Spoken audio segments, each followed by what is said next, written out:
ایک بانجھ عورت کے شوہر نے اس کا بچہ خود اپنی کوکھ سے جنم دے دیا۔ جب راز سامنے آیا تو قیامت ٹوٹ پڑی۔ ہری پور گاؤں کا سچا واقعہ۔ میرا نام صبا ہے۔ میں ایک اچھی پڑھی لکھی فیملی سے تعلق رکھتی تھی۔ میرے والد مجھے ڈاکٹر بنانا چاہتے تھے، لیکن میں ایک مصنفہ بننا چاہتی تھی۔ مجھے لکھنے کا بہت شوق تھا اور خدا کے فضل و کرم سے ایک بہت بڑی مصنفہ بن ہی گئی۔ میں نے ایک بہت بڑے مقابلے میں حصہ لیا تھا۔ میں ایک ایسی کہانی پر کتاب لکھنا چاہتی تھی جس کے ہر طرف چرچے ہوں۔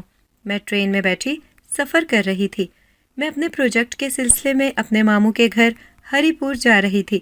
بس وہیں سے میرے پروجیکٹ کی شروعات ہونی تھی۔ میں جس سیٹ پر بیٹھی تھی، میرے برابر والی ہی سیٹ پر ایک گھبرائی ہوئی لڑکی پر میری نظر پڑی جو بہت ڈری اور سہمی بیٹھی ہوئی تھی۔ میں نے اس سے پوچھا، لگتا ہے آپ پریشان ہیں، کیا ہوا؟ سب خیریت ہے؟ ٹھیک تو ہے سب؟ وہ گھبراتے ہوئے بولی۔ نہیں، کچھ نہیں، میں بالکل ٹھیک ہوں۔ میں نے پھر سے پوچھا، اگر آپ مناسب سمجھیں تو مجھے سب کچھ بتا سکتی ہیں۔ وہ یہ سن کر اپنا چہرہ چھپانے لگی۔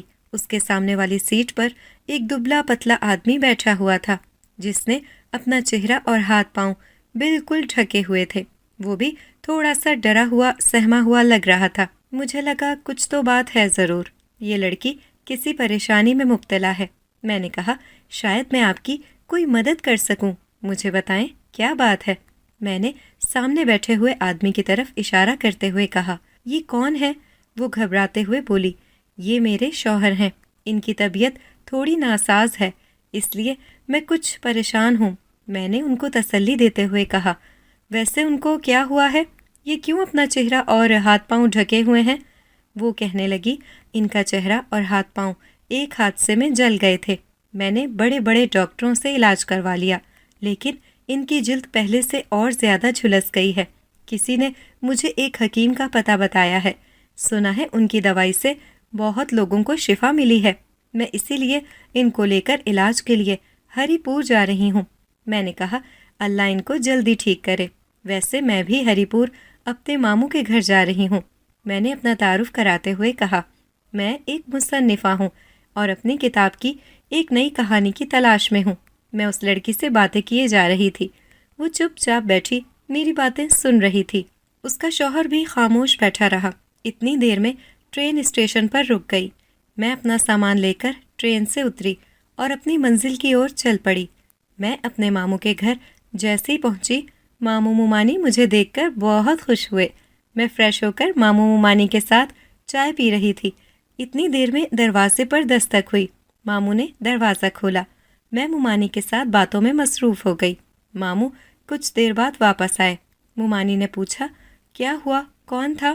ماموں کہنے لگے، ایک خاتون تھی، وہ کرائے کا گھر معلوم کرنے آئی تھی۔ اس کا شوہر بیمار ہے، اس کے علاج کے لیے وہ یہاں کچھ دن کے لیے آئی ہے۔ یہ سنتے ہی میرے ذہن میں ٹرین والی اس لڑکی کا خیال آیا۔ میں نے ماموں سے یک دم پوچھا، ماموں، اس کے شوہر کے ہاتھ پاؤں اور چہرہ ڈھکا ہوا تھا؟ ماموں حیرت سے کہنے لگے، تم اسے کیسے جانتی ہو؟ ممانی بھی حیرت سے میری طرف دیکھنے لگی۔ میں نے کہا، ارے میرے سفر کے دوران ٹرین میں اس لڑکی سے ملاقات ہوئی تھی، وہ بہت زیادہ پریشان لگ رہی تھی۔ ماموں نے کہا، ہاں، میں نے اپنا کرائے والا گھر اس کو دے دیا ہے، کافی دن سے وہ خالی پڑا تھا۔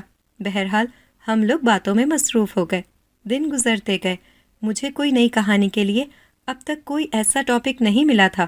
ایک صبح ممانی کہنے لگی، میں ذرا باہر جا رہی ہوں، کچھ دیر میں آتی ہوں۔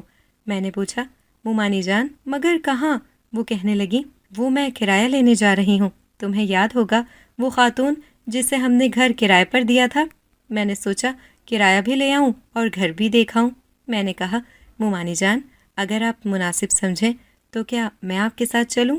وہ کہنے لگی، ہاں، کیوں نہیں۔ میں اور ممانی جان چلے گئے۔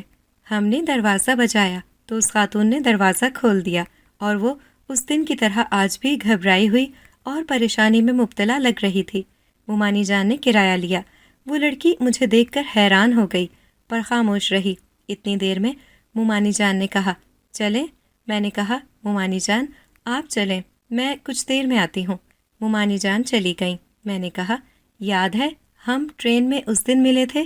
وہ کہنے لگی، ہاں جی بالکل، میں نے کہا آپ کے شوہر کہاں ہیں؟ ان کی اب طبیعت کیسی ہے؟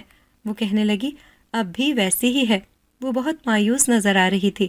میں نے اس کا ہاتھ پکڑ کر کہا آپ پریشان نہ ہوں، اللہ پر بھروسہ رکھیں۔ میں نے بات بدلتے ہوئے کہا ویسے آپ کا نام کیا ہے؟ وہ کہنے لگی نادیہ ہے۔ میں نے کہا آپ مجھے اپنا دوست سمجھیں، کبھی کوئی بھی ضرورت ہو مجھے ضرور بتائیے گا۔ آپ کے اس گھر کے مالک میرے ماموں ممانی ہیں، وہ بھی بہت اچھے ہیں۔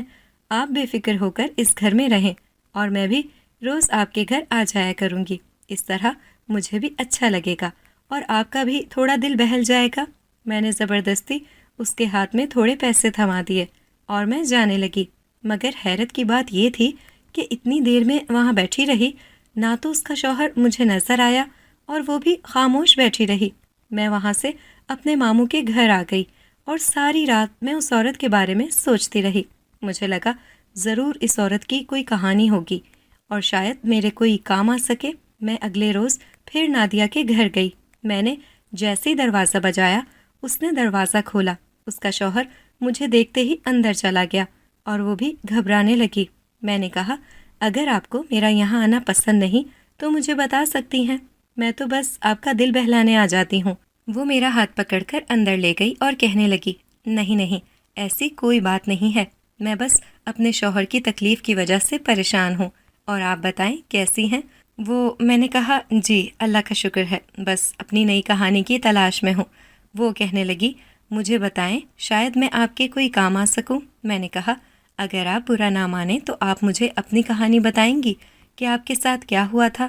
آپ اتنا پریشان اور گھبرائی ہوئی کیوں رہتی ہیں؟ وہ کہنے لگی یہ بہت لمبی داستان ہے۔ میں نے کہا آپ مجھے بتائیں، ہو سکتا ہے میری نئی کہانی مجھے یہی مل جائے۔ اس طرح اگر میں مقابلہ جیت گئی تو مجھے جو بھی پیسے ملیں گے اس میں آپ کا بھی حصہ ضرور دوں گی۔ ٹھیک ہے، ویسے کوئی زور زبردستی نہیں ہے، اگر آپ بتانا نہیں چاہتی تو کوئی بات نہیں۔ اس طرح میرا نادیہ کے گھر آنا جانا لگا رہا۔ وہ اور میں بہت اچھے دوست بن گئے، میری اس سے کافی گہری دوستی ہو گئی۔ میں روز اس کے گھر جاتی، وہ بھی ہنس کر مجھ سے باتیں کرتی، مجھے اس کی ہنسی کے پیچھے ایک مایوسی نظر آتی۔ ایک دن اس نے خود کہا صبا میں تمہیں اپنی کہانی بتانا چاہتی ہوں، شاید تمہیں تمہاری نئی کہانی مل جائے، اور مجھے تھوڑے پیسے، مجھے پیسوں کی شدید ضرورت ہے اپنے شوہر کے علاج کے لیے۔ وہ بتانے لگی کہ ہم 3 بہنیں تھے، ہمارے والدین تھوڑے غریب تھے، ہمارا کوئی بھائی نہیں تھا، پورے گھر کی ذمہ داری ابا کے کندھوں پر تھی۔ ابا بہت سخت مزاج تھے، پورے گھر میں ہم تینوں بہنوں کی ہنسنے کھیلنے کی آوازیں گونجتی، ہم تینوں کی چہل پہل پورے گھر میں رہتی۔ ہمیں دیکھ کر اماں اور ابا دونوں بہت خوش ہوتے۔ میری بڑی بہن کا نام اسما تھا، میں نادیہ، اور چھوٹی بہن کومل جو سب کی لاڈلی تھی۔ گھر میں کسی کو کچھ ملتا نہیں ملتا، لیکن کومل کے کہنے پر اس کی ہر ضد پوری ہو جاتی۔ لیکن اماں ہم تینوں بہنوں کو بہت چاہتی تھیں اور بڑے پیار سے رکھتی۔ نادیہ مجھے سب بتانے لگی اور ساتھ ساتھ میں ڈائری میں لکھنے لگی۔ میں روز شام نادیہ کے گھر جاتی اور اس کی بتائی ہوئی کہانی کو اپنی ڈائری میں بڑی خوبصورتی سے بیان کرتی۔ نادیہ نے بتایا کہ ہنستے کھیلتے ہم بہنیں کب بڑے ہو گئے پتہ ہی نہیں چلا۔ بڑی بہن اچانک بیمار رہنے لگی، اسما کی حالت دن بدن بگڑتی چلی گئی۔ اماں اور ابا اسما کی وجہ سے بہت پریشان رہنے لگے۔ ادھر کومل کے رنگ ڈھنگ نے سب کو تنگ کر رکھا تھا، اس کے آزاد خیال دن بدن بڑھتے ہی جا رہے تھے۔ وہ کبھی کوئی ضد کرتی، کبھی کوئی نئی فرمائش۔ ادھر اماں ابا پہلے ہی اسما کی وجہ سے بہت پریشان تھے، اس کے علاج میں اب تک بہت پیسہ لگ چکا تھا، یہاں تک کہ اب تو ڈاکٹروں نے بھی جواب دے دیا تھا۔ پورے گھر میں پریشانی کا عالم تھا۔ میں حیرت سے اس کی کہانی سن رہی تھی، اتنے میں وہ رونے لگی۔ میں نے کہا کیا ہوا نادیہ، کیوں رو رہی ہو؟ میں نے اس کے آنسو صاف کیے۔ وہ کہنے لگی بس دیکھتے ہی دیکھتے ایک دن اسما کو خون کی الٹیاں ہوئیں، اماں ابا اس کو ہسپتال لے کر بھاگے اور ہم دونوں کومل اور میں اللہ سے رو رو کر فریاد کرنے لگے، لیکن خدا کو کچھ اور ہی منظور تھا اور اماں ابا روتے ہوئے گھر لوٹ آئے۔ میں نے روتے ہوئے کہا ابا اسما کہاں ہے؟ آپ اسے گھر نہیں لائے؟ اتنی دیر میں باہر ایمبولینس کی آواز آئی، میں اور کومل دروازے کی طرف دوڑے، لیکن ہماری آنکھیں پھٹی رہ گئیں۔ اسما سفید لباس میں اسٹریچر پر سوئی ہوئی تھی، اماں بھی یہ صدمہ برداشت نہ کر سکیں اور بے ہوش ہو گئیں۔ کومل بہت چھوٹی تھی۔ میں نے بہت مشکل سے پورے گھر کو سنبھالنے کی کوشش کی۔ اسما ہم سے بہت دور جا چکی تھی۔ اللہ نے اسے اپنے پاس بلا لیا تھا۔ اسما کے فوت ہونے پر ابو پوری طرح ٹوٹ چکے تھے۔ ہمیں معلوم نہیں تھا کہ اسما کو کب اور کیسے کینسر جیسی بیماری نے گھیر لیا ہے، اور آخر وہ موت کی نیند سو گئی۔ پورے گھر پر قیامت ٹوٹ پڑی تھی۔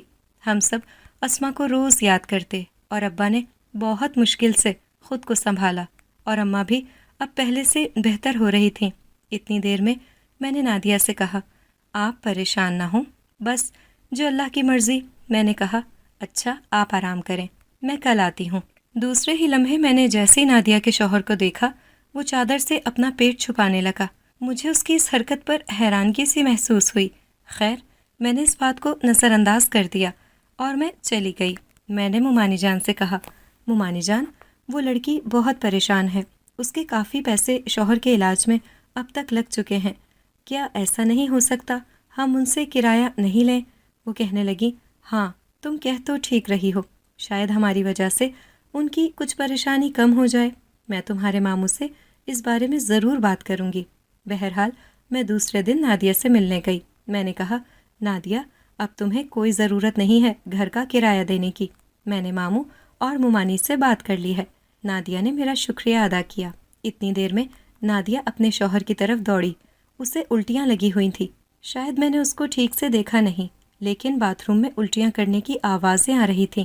جیسے ہی اس کا شوہر باہر آیا، اس کا پیٹ پہلے سے اور زیادہ بڑا لگ رہا تھا۔ خیر، نادیہ میرے پاس آئی اور گھبرانے لگی۔ میں نے پوچھا، کیا ہوا؟ وہ میری بات ٹالتے ہوئے بولی، کچھ نہیں، چلو ہم آگے کی کہانی کی طرف چلتے ہیں۔ میں کہانی سننے میں گم ہو گئی۔ وہ بتا رہی تھی کہ اسما کی موت کے بعد زندگی تھوڑے عرصے بعد روز کے معمول پر آنے لگی۔ ظاہر ہے، ماں باپ کے لیے تو ایک جوان اولاد کی موت کا غم بہت بڑا ہوتا ہے، لیکن ہم دونوں بہنوں کے لیے انہیں زندگی میں آگے بڑھنے کے لیے حوصلہ تو کرنا ہی تھا۔ ادھر کومل اپنی نئی فرمائش پوری کرنے کے لیے پھر سے پورا گھر سر پر اٹھانے لگی۔ ادھر میں کالج جاتی تھی اور دیکھتے ہی دیکھتے میں ایک لڑکی کی محبت میں گرفتار ہو گئی۔ مجھے نہیں معلوم تھا میری ایک غلطی مجھے قسمت کے کون سے موڑ پر لے آئے گی۔ میں اس لڑکے کو بے حد پسند کرنے لگی، لیکن گھر میں یہ بات میرے اور کومل کے سوا اور کوئی نہیں جانتا تھا۔ کومل مجھے بہت سمجھاتی، لیکن میں محبت میں ایسا گھری، میں نے اس کی ایک نہیں سنی۔ میں نے نادیہ کی بات کاٹتے ہوئے کہا، مطلب آپ جیسی سمجھدار لڑکی کو کومل جیسی نادان اور ضدی لڑکی سمجھانے لگی؟ نادیہ فوراً گھبرا گئی، بولی، ہاں بالکل، کیونکہ کومل اور میں ابا کے مزاج کو جانتے تھے۔ ابا کو یہ بات ناگوار گزرے گی کہ میں پسند کے لڑکے سے شادی کروں گی۔ بس آج کی اتنی کہانی سن کر مجھے تھوڑا کام تھا، میں جلدی گھر آ گئی تھی۔ مجھے تھوڑی تھکن محسوس ہو رہی تھی۔ میں چائے پی کر آرام کے لیے لیٹ گئی تھی، لیکن میں نادیہ کی آگے کی کہانی سننے کے لیے بہت بے چین تھی۔ لیکن دوسری طرف نادیہ کے شوہر کا عجیب رویہ میرے ذہن سے نہیں جا رہا تھا۔ وہ بیمار ضرور تھا، لیکن وہ کیوں اس طرح خود کو چھپا رہا تھا؟ میں ساری رات سوچتی رہی، اور کب میری آنکھ لگ گئی اور میں سو گئی پتہ ہی نہیں چلا۔ اگلے روز جب میں نادیہ کے گھر گئی تو میں دنگ رہ گئی۔ نادیہ کا شوہر لیٹا ہوا تھا اور اس کا پیٹ پہلے سے اور زیادہ بڑا لگ رہا تھا، اور فوراً سے وہ اندر چلا گیا۔ نادیہ مجھے بٹھا کر اندر چلی گئی۔ آج پھر وہ الٹیوں کی آوازیں میرے کانوں میں گونج رہی تھیں۔ ایک پل کے لیے مجھے لگا کہیں ایسا تو نہیں یہ الٹیوں کی آوازیں نادیہ کی ہوں۔ نادیہ پھر آج پریشان لگ رہی تھی۔ بہرحال نادیہ مجھے آگے کی کہانی بتانے لگی کہ میں آہستہ آہستہ اس لڑکے سے چھپ کر ملنے جلنے لگی، اور وہ مجھے شادی کے لیے زور دینے لگا۔ میں روز اماں سے بات کرنے کی کوشش کرتی، لیکن ابا کے ڈر کے مارے میں کچھ نہیں کہہ پاتی۔ ایک روز کومل نے اماں کو سب بتا دیا، اور جب میں کالج سے واپس گھر آئی تو اماں مجھ پر غصہ کرنے لگیں کہ نادیہ، مجھے تم سے یہ امید نہیں تھی کہ تم اتنا ناسمجھی والا کام کرو گی۔ میں نے کہا، اماں ایسا نہیں ہے، وہ لڑکا بہت اچھا ہے، وہ مجھ سے شادی کرنا چاہتا ہے، وہ میرے گھر اپنے والدین کو رشتہ لے کر بھیجنا چاہتا ہے۔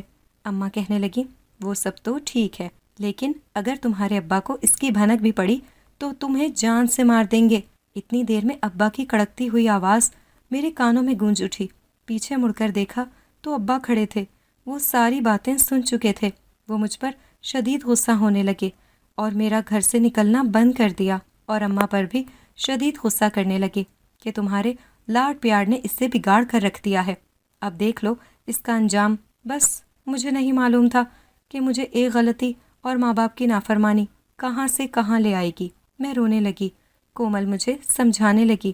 میں اپنی ڈائری لکھتے ہوئے سوچنے لگی کہ حیرت ہے، کومل جیسی نا سمجھ لڑکی سمجھا رہی ہے، اور نادیہ جیسی سمجھدار لڑکی کیسے اتنا بڑا قدم اٹھا سکتی ہے۔ میں نے کہا، نادیہ پھر کیا ہوا؟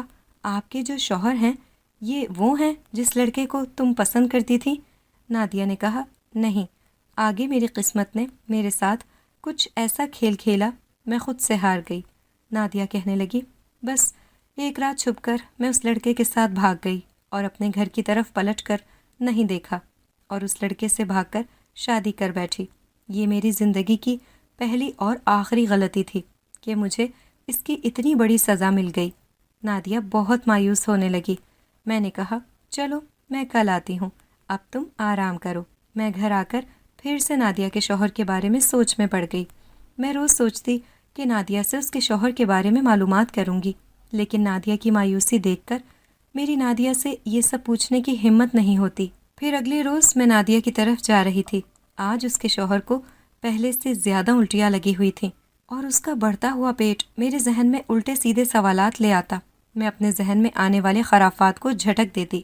آج میں نے نادیہ سے کہا کہ آپ کے شوہر کو آخر ایسی کیا بیماری ہے؟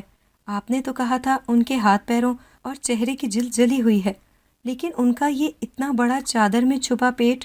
نادیہ سن کر بہت گھبرا گئی اور اس کی زبان لڑکھڑاتے ہوئے بولی، نہیں، وہ میں علاج کروا رہی ہوں، ان کا وزن بڑھ گیا ہے زیادہ، دوائیوں نے انہیں نقصان پہنچایا ہے، اور انہیں الٹیاں بھی اسی وجہ سے آتی ہیں۔ میں نے کہا، بہرحال ہم کہانی کی طرف چلتے ہیں، آگے کیا ہوا؟ نادیہ پھر بولی، بس جیسے ہی وہ لڑکا مجھے شادی کر کے اپنے گھر لایا، اس کی والدہ اور اس کے گھر والوں نے بہت اعتراض کیا کہ یہ گھر سے بھاگی ہوئی لڑکی ہے، اس کو ہم اپنے گھر کی بہو نہیں مان سکتے، لوگ کیا کہیں گے، وغیرہ وغیرہ۔ میرے شوہر کے بہت اصرار پر گھر والے مان گئے اور مجھے گھر میں رکھ لیا، لیکن ہر کوئی مجھے تانے دیتا، میرے ساتھ بہت برا سلوک کیا جاتا۔ مجھے اپنے گھر کی اماں اور ابا کی بھی بہت یاد آتی۔ کبھی کبھی میں سوچتی، کاش میں نے اپنی پسند کی شادی نہ کی ہوتی تو آج یہ دن نہیں دیکھنا پڑتے۔ جیسے جیسے دن گزرتے گئے، میرے شوہر کا رویہ میرے ساتھ پہلے جیسا نہیں رہا۔ میری ساس روز میرے خلاف اس کے کان بھرتی اور وہ میرے ساتھ لڑتا جھگڑتا، مار پیٹ کرتا۔ شادی کو 2 سال گزر چکے تھے۔ میں بہت پریشان حال رہنے لگی، پر میری ساس نے تو جیسے مجھے گھر سے نکالنے کی ٹھان رکھی تھی۔ اب وہ مجھے بانجھ کہنے لگی کہ یہ تو بانجھ ہے۔ ہائے میرے بیٹے کی قسمت، ایک تو وہ گھر سے بھاگی ہوئی لڑکی سے شادی کر کے گھر لے آیا، اور اب شادی کو اتنے سال گزر گئے لیکن یہ عورت اب تک اس گھر کو وارث نہ دے سکی۔ پورے محلے میں انہوں نے مجھے بانجھ کہہ کر بدنام کر دیا تھا، اور میرا شوہر بھی اب مجھے طلاق دینے کی دھمکی دینے لگا اور اولاد کے لیے دوسری شادی کرنا چاہتا تھا۔ میں بالکل اکیلی پڑ چکی تھی، میرا ساتھ کوئی نہیں دے رہا تھا۔ ایک روز میری ساس نے مجھ پر جھوٹا الزام لگایا کہ یہ بانجھ عورت نے میرے بیٹے کی زندگی خراب کی، اس سے شادی کر لی اور اب دوسرے غیر مردوں سے چکر چلا رہی ہے، وغیرہ وغیرہ۔ مجھے پورے محلے میں بدنام کر دیا، اور جب یہ خبر میرے شوہر تک پہنچی تو وہ شدید غصے میں بھرا گھر لوٹا اور مجھے زوردار تھپڑ مارا۔ میں زمین پر جا گری اور چکرا گئی، لیکن اس سے پہلے میں اس سے اپنی صفائی میں کچھ کہتی، اس نے مجھے اسی وقت طلاق دے دی۔ میں چیختی چلاتی رہی، لیکن کسی نے میری ایک نہ سنی اور مجھے دھکے دے کر گھر سے نکال دیا گیا۔ میں بڑی حیرانگی سے ساری داستان سن رہی تھی۔ میں نے یکدم کہا، اس کا مطلب یہ کہ آپ کے دوسرے شوہر ہیں، آپ کی دوسری شادی ہوئی تھی، لیکن تمہارے ساتھ آگے یہ سب کیسے ہوا؟ تم نے کیسے دوسری شادی کی؟ نادیہ روتے ہوئے سب بتا رہی تھی کہ بس قسمت نے کچھ ایسا کیا۔ میں در در ماری ماری پھرتی رہی، لیکن اچانک مجھے اپنی طبیعت ناساز لگی اور مجھے چکر سے آنے لگے۔ میں ایک بوڑھی عورت کے گھر رہنے لگی۔ وہ بہت اچھی تھی۔ وہ مجھے علاقے کے سرکاری ہسپتال لے گئی۔ وہاں میرے پیروں تلے زمین نکل گئی۔ جب ڈاکٹر نے مجھے ماں بننے کی خوشخبری دی، میں خوشی سے پھولے نہیں سما رہی تھی۔ مجھے لگنے لگا اب سب ٹھیک ہو جائے گا۔ میری طلاق نہیں ہوئی اور میرا شوہر اور سسرال والے اس بچے کے خاطر واپس گھر میں رکھ لیں گے۔ میں دوڑتی ہوئی شوہر کے گھر گئی، لیکن وہاں پہنچ کر میرے سر پر آسمان ہی ٹوٹ پڑا۔ میرے شوہر نے دوسری شادی کر لی تھی اور میری ساس اور شوہر نے اس بچے کو بھی اپنانے سے انکار کر دیا اور کہا پتہ نہیں کس کا گناہ یہ ہمارے سر ڈالنا چاہتی ہے۔ میں یہ سب سن کر دنگ رہ گئی اور روتی ہوئی واپس آ گئی۔ میں نے نادیہ سے کہا پھر آگے کیا ہوا؟ میں نے کہا میں نے تنگ آ کر اپنا بچہ ضائع کروا دیا اور کومل سے رابطہ کرنے کی کوشش کی تو پتہ چلا اماں اور ابا بھی ایک ایکسیڈنٹ میں فوت ہو گئے ہیں، اور کومل نے مجھے کہا کہ آپی آپ میری مانو تو جو کچھ آپ کے ساتھ ہوا وہ آپ کی غلطی کی سزا تھی، لیکن اب آپ دوسری شادی کر لیں، اپنا گھر بسا لیں۔ مجھے کومل کی بات پر حیرت ضرور ہوئی، لیکن شاید وہ ٹھیک ہی کہہ رہی تھی۔ پھر جس بوڑھی عورت کے گھر میں رہتی تھی اس کے دوسرے رشتہ دار نے میرے سے شادی کے لیے ہاں کر دی اور میں بس ان کی بیوی بن گئی۔ میں اپنی زندگی میں بہت خوش تھی، لیکن خدا نے میری قسمت میں کچھ اور ہی لکھا تھا، اور ایک حادثہ ایسا ہوا کہ گھر میں آگ لگ گئی اور میرے شوہر اس حادثے کا شکار ہو گئے، اور اس طرح وہ بیمار رہنے لگے اور کمانے کے قابل بھی نہیں رہے۔ میں نے ان کا بہت علاج کروایا، یہاں تک کہ میری ساری جمع پونجی ان کے علاج میں لگ گئی، اور پھر میں انہیں علاج کے لیے یہاں لے آئی۔ میں یہ سب سن کر گھر واپس آئی اور اپنی کتاب دیکھنے لگی، پر میری نظر میں کہانی میں کچھ جھول تھا۔ مجھے لگا ابھی اس کہانی کا اختتام کچھ باقی ہے۔ میرے ذہن میں کچھ سوال ابھی باقی تھے کہ جب نادیہ امید سے تھی تو اس کی طلاق نہیں ہو سکتی، لیکن پھر اس کی طلاق نہ ہونے کے باوجود دوسری شادی کیسے کر لی، اور کیسے ایک عورت اپنا بچہ ضائع کروا سکتی ہے، اور وہ اس کی بہن کومل۔ ماں باپ کے مرنے کے بعد وہ خود بھی تو اکیلی تھی، پھر کیوں اس نے نادیہ کو گھر آنے کے لیے نہیں کہا، اور کیوں نادیہ دوسری شادی کے لیے بآسانی مان گئی؟ میں نے سوچا میں کل جا کر نادیہ سے یہ سب ضرور معلوم کروں گی، کیونکہ اس معلومات کے بغیر یہ کہانی ابھی ادھوری ہے۔ مجھے رات بھر نیند نہیں آئی، میں یہ سب سوچتی رہی، اور دوسری طرف میں نادیہ کے دوسرے شوہر کے بارے میں سوچنے لگی۔ پہلے دن سے ہی مجھے وہ تھوڑا عجیب لگ رہا تھا۔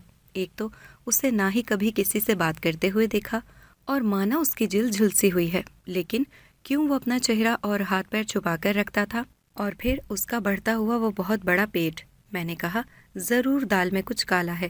اگلے روز جب میں نادیہ کے گھر گئی، میں دروازہ ہی بجانے والی تھی، لیکن کہانی کے ساتھ ساتھ اب اس کے شوہر کی تفتیش بھی مجھے کرنی ضروری تھی، کیونکہ دوسری اور مجھے نئی کہانی نظر آ رہی تھی۔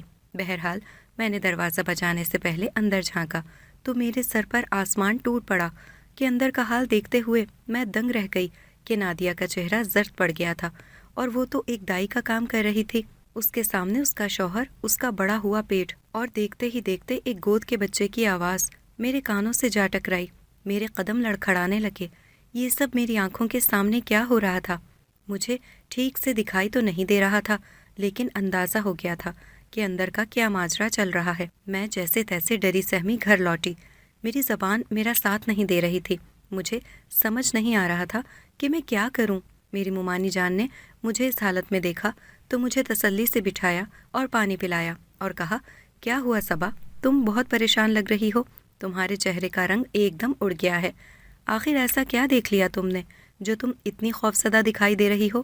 میں نے گھبراتے ہوئے لڑکھڑاتی زبان سے کہا ممانی جان، وہ نادیہ، وہ شاید واقعی بانجھ ہے، لیکن اس کا شوہر بچہ جنم دے رہا تھا۔ ممانی جان نے یکدم کہا کیا یہ تم کیا اول فول کہہ رہی ہو؟ ممانی جان کے ہاتھ سے گلاس گر کر ٹوٹ گیا۔ کہنے لگی تمہیں اندازہ بھی ہے تم کیا کہہ رہی ہو؟ یہ شاید تمہیں کوئی غلط فہمی ہوئی ہوگی، بھلا کوئی مرد کیسے بچہ پیدا کر سکتا ہے؟ میں نے کہا ممانی جان میں سچ کہہ رہی ہوں۔ میری ممانی جان سن کر گھبرانے لگی کہ یہ سب کیا ماجرا ہے، وہ لوگ پتہ نہیں کون ہے آخر اور کہاں سے آئے ہیں۔ اگر واقعی یہ سچ ہوا اور اگر یہ خبر میڈیا تک پہنچ گئی تو بہت بدنامی ہوگی، اور ساتھ ساتھ میڈیا ہم سے بھی طرح طرح کے سوال کرے گی کہ ہم نے آخر کیوں انہیں گھر میں رکھا، ہم ان سے کرایہ بھی نہیں لیتے۔ میڈیا خواہ بات کا بتنگڑ بنا کر ہمیں بھی بدنام کر دے گی۔ ممانی جان نے کہا ہمیں کیسے بھی کر کے انہیں اپنے گھر سے نکالنا ہوگا۔ میں نے کہا لیکن ممانی جان میری کہانی ابھی ادھوری ہے، میں نے بہت محنت کی ہے، اگر میں یہ مقابلہ ہار گئی تو ممانی جان نے کہا تمہیں صرف اپنے مقابلے کی پڑی ہے، تمہیں نہیں معلوم یہ زمانہ بہت برا ہے، وہ تمہارے ماموں جان اور مجھے سرعام یہ زمانہ بدنام کر دے گا۔ ممانی جان میرا ہاتھ پکڑ کر نادیہ کے گھر چل پڑیں۔ ممانی بہت غصے میں تھی، میں بھی آخر یہ راز جاننا چاہتی تھی۔ میرے ذہن میں سوال آ رہے تھے کہ کیا واقعی نادیہ ایک بانجھ ہے؟ اس کی وہ کہانی جھوٹی ہے؟ لیکن اس کے شوہر کا بچہ پیدا کرنا، میں عجیب کشمکش میں تھی۔ جیسے ہی ہم نادیہ کے گھر پہنچے، ممانی جان نے زور زور سے دروازہ بجانا شروع کیا، اور جیسے ہی نادیہ نے دروازہ کھولا، ہم نے ہلہ بول دیا اور طرح طرح کے سوالات نادیہ سے کرنے لگے، لیکن نادیہ چپ کھڑی رہی۔ اتنی دیر میں بچے کے رونے کی آواز آنے لگی تو اس کا شوہر چادر میں لپٹا گود میں بچہ لیے آ گیا۔ میں نے کہا، نادیہ آخر یہ سب کیا ہے؟ تم دونوں کون ہو؟ کیا تم لوگ کوئی کالا جادو کرنے والے ہو یا پھر تم واقعی بانجھ ہو؟ لیکن کیسے تمہارا یہ شوہر ایک بچہ پیدا کر سکتا ہے؟ میں نے کہا، مجھے پہلے دن سے ہی تمہارے شوہر پر شک تھا، لیکن میرا شک اس طرح یقین میں بدلے گا میرے ذہن و گمان میں بھی نہیں تھا۔ میں سر پکڑ کر بیٹھ گئی اور ممانی جان نادیہ کا ہاتھ پکڑ کر اسے گھر سے نکالنے لگیں، اور دیکھتے ہی دیکھتے نادیہ نے کہا، صبا کیا تمہیں اپنی کہانی کا اختتام نہیں کرنا؟ یہ سنتے ہی میں اسے گھورنے لگی۔ اتنی دیر میں نادیہ کا شوہر بچہ صوفے پر رکھ کر ہماری اور آیا۔ ہم لوگوں پر تو جیسے قیامت ہی ٹوٹ پڑی۔ ہماری آنکھیں پھٹی کی پھٹی رہ گئیں جب اس نے اپنی چادر ہٹائی اور چہرے سے نقاب ہٹایا۔ میرے منہ سے نکلا، یہ تو کومل ہے۔ ممانی جان نے حیرت سے میری طرف دیکھا کہ کون کومل، اور تم کیسے جانتی ہو کومل کو؟ اور یہ سب کیا ہو رہا تھا؟ میری کچھ سمجھ نہیں آ رہا تھا کہ جسے نادیہ اپنا شوہر بتا رہی تھی وہ تو اس کی بہن کومل تھی، کیونکہ کافی عرصے پہلے مجھے نادیہ نے اپنی دونوں بہنوں کی تصویر دکھائی تھی۔ لیکن ممانی جان نے کہا، یہ سب ہو کیا رہا ہے؟ آخر کوئی مجھے بتائے گا؟ پھر کومل رونے لگی اور کہنے لگی، یہ بچہ میرا ہے، میں ہی اتنے عرصے سے نادیہ کا شوہر بنی ہوئی تھی، مجھے زمانے سے بچ کر اس بچے کو جنم دینا تھا۔ میں نے الجھتے ہوئے کہا، نادیہ یہ سب کیا ہو رہا ہے؟ وہ کہنے لگی، ہاں کومل سچ کہہ رہی ہے۔ نادیہ نے بتایا کہ جو کہانی اس نے مجھے سنائی تھی وہ کہانی نادیہ کی نہیں، کومل کی تھی۔ کومل نے گھر سے بھاگ کر شادی کی تھی اور اس نے کوئی ابارشن نہیں کروایا تھا، لیکن اس کے شوہر نے اسے اور اس کے بچے کو قبول کرنے سے انکار کر دیا تھا۔ اس دن کومل دوڑی ہوئی اپنی بہن نادیہ یعنی میرے پاس آ گئی، اور ہم دونوں پوری دنیا میں اکیلے تھے، ہمارے سر پر ہاتھ رکھنے والا کوئی نہیں تھا، اور کومل کی سزا اللہ نے اسے اس دنیا میں ہی دے دی تھی۔ لیکن بہن ہونے کے ناطے میں نے اسے معاف کر دیا تھا اور اس کا ساتھ دینے کے لیے اسے بہت دور یہاں لے آئی اور اسے شوہر بنا کر خود بیوی بننے کا ڈرامہ کیا۔ آخر میں بہت مجبور تھی۔ اس بچے کو لے کر لوگ طرح طرح کی باتیں بناتے اور نہ جانے میری بہن پر گندے الزامات لگاتے، اور کومل کے لیے اب یہ بچہ ہی جینے کا آخری سہارا تھا۔ نادیہ ہاتھ جوڑے ہم سے معافی مانگنے لگی، اور ممانی جان اور میری آنکھوں سے آنسو جاری ہو گئے۔ ہم نے اسے معاف کر دیا اور ان دونوں کو اس گھر میں جب تک وہ چاہیں رہنے کے لیے دے دیا۔ کومل جاب کرنے لگی اور اپنے بچے کی اچھی پرورش کرتی رہی، اور نادیہ کی بھی اچھے گھر میں شادی ہو گئی۔ کومل نے اس بچے کے خاطر شادی نہیں کی اور ہنسی خوشی اس گھر میں رہنے لگی۔ ماموں جان نے اسے یہ گھر دے دیا تھا، اور اس طرح میری کہانی اپنے اختتام پر پہنچی اور خوبصورت کہانی کو کتاب کی شکل دی۔ میں اپنے شہر واپس آ گئی اور خدا کے فضل و کرم سے میں یہ مقابلہ جیت گئی۔ آخر انسان کو اس کے کیے کی سزا دنیا میں ہی مل جاتی ہے، اور انسان کو اپنی غلطی سے ہی بہت کچھ سیکھنے کو ملتا ہے، اور یہ تو سچ ہے کہ یہ بے درد زمانہ کسی کا نہیں ہے۔